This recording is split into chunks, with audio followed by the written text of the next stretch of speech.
Welcome back to the Bethany Sports Beat. Today we're talking about some of the fall sports season wrap-up, and we're going to talk volleyball in this segment. And that means we're going to be bringing in John Olmanson, the head coach for volleyball here at Bethany. And the team this year getting back to the UMAC tournament, obviously a big plus in that regard. Had just a fantastic 5-set effort on the road in the playoffs. And for you, a lot of those matches this year, some big matches going 4 and 5 sets. But I guess as a whole, as you look back on the season, obviously things improved record-wise, record in terms of conference play and things like that overall. And it seems to be some of the gaps between where we've been in recent years and some of the other teams in the conference. That definitely seems to be closing. And we're right there in a lot of those significant matches. Oh, absolutely. We, in the makeup of our conference this year, I think we were more in the mix than we've had been in the past. There was a more clearly defined top and bottom of the conference, and I think the conference a bit might have changed, but I think our efforts and the product that we put on the court did a lot for us to be up in the competitive ranks, if you will. Yours was a season that, as it went on, it seems like you really only got better week after week as some of the youth got more experience, and obviously the idea of players gelling together, getting used to the speed of the collegiate game and things like that. Each and every week you could see some continued improvement among the players and the team as a whole. Yeah, we started out a little rough. Our non-conference tournament schedule is usually really good competition for us, and that's our time to come together as a team and to hopefully work out some of those younger player jitters, if you will, or nerves. And we did that on the road, and then we came back and had a real good run. We hit a tougher part of our schedule in the middle, but then it all really came together when it counted, which was the end of the season to get us into that postseason. Obviously, as we look at some postseason honors for your team, again, some of that youthfulness shows up in a player like Megan Rudd, who does really well.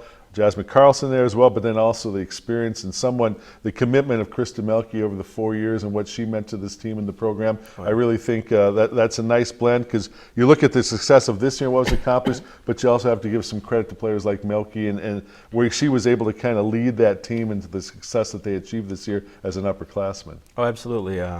Early on in the season, we gave her the nickname of Miss Milky. She's an education major, and she took that role. She knew this was her opportunity to bring the team along in the ways that she could offer and provide for them, as far as having been there, done that.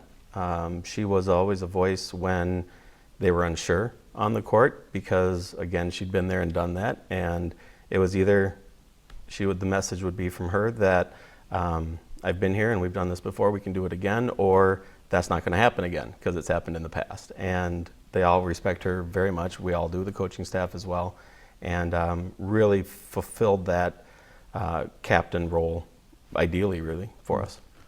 Big matches, obviously there's a few that would stand out. You had the big wins over Superior, but certainly the matches in MLC, those that you might have lost, but even obviously the 5-setters you won, the playoff match, they're the big athletic rival here at Bethany, and you guys didn't do anything to undermine that. That just kind of heightened more when the two teams played, and the schools, definitely the fan support was there. Those were some fun environments to play in.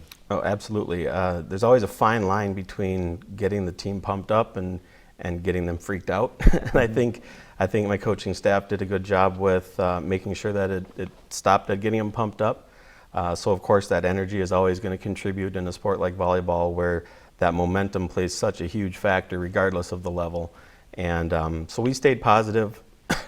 We had some moments where we dipped, but one thing about this team, as young as it still is they really come out of that quickly. And whether it be a timeout and we talk about it, or they just decide to do that on the court, the captain's leadership that we had was great, and so they would pull out of it a lot quicker than they've done in the past. Question about Northwestern, and obviously we're here to promote Bethany, and that's great, but if you're looking at the program here at Bethany and then the conference as a whole, to have a team like Northwestern get through the quarterfinals and win their regional championship, and all of a sudden now, as we're taping this, to be in the national tournament in the final 8, even you as a coach for a competitive team in the conference, it does speak to the improvement that the conference as a whole has had there. Obviously, we wish Northwestern nothing but the best. That would be great if they could continue this run strong. Absolutely. But just even for you as a coach, you're playing against literally one of the top programs in the country. They've proven it now. But I think, it speaks to the way that the conference as a whole has improved. Absolutely. It does bring more light to the conference. It brings more legitimacy, if you will, to the conference. So when we're going out talking to these recruits that we know we need to make our program that much better, when there are teams in the conference that are known or recognizable, it does make it easier to connect with those recruits, to describe our conference to them, and then be able to list off names of teams that are in our conference, and they recognize that and say, okay. So definitely a positive for the UMAC as a whole. Definitely pushes us. You know, we always have that, this is the year that we're going to get Northwestern type mentality, so it drives us to be better in that one aspect as well. All right. Well, again, hopefully next year, after building on a successful season this year, Bethany, one of those teams that will be going after Northwestern among the other top leaders in the UMAC, and we hope to factor into that conference race again next weekend as well. John Olmanson and Don Westfall here on the Bethany Sports Beat talking volleyball. Thanks, and keep coming back for more on blcvikings.com.